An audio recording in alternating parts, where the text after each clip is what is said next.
এসেছি ঘুরতে। তো এটা হচ্ছে শিয়ালদা প্ল্যাটফর্ম। তো একটা জায়গায় ঘুরতে এসেছিলাম, তো অনেক দিন পরে শিয়ালদা প্ল্যাটফর্মে আসলাম, শিয়ালদা স্টেশনে। তো এটা হচ্ছে একটা নস্টালজিয়া ফিলিং আমার কাছে, কারণ এখানে আমার কলেজ ছিল। তো সেই মানে দৌড়াতে দৌড়াতে ট্রেন ধরা, তারপরে ভীষণ মজা হতো।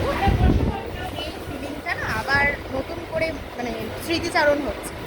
তো ভীষণ মজা লাগছে, আবার মনে হচ্ছে যেন সেই পুরোনো দিনগুলোতে ফিরে যেতে ইচ্ছা করছে। বাট মেমারিজ অসাধারণ লাগছে। আর ট্রেন জার্নিটা আমার খুব পছন্দের, যদি ট্রেন ফাঁকা থাকে তবে। তবে ভিড় ট্রেনে একদম ভালো লাগে না। তো তোমরা জানো তোমরা কারা কারা ট্রেন জার্নি পছন্দ করো? ট্রেনটা ছেড়ে দিল।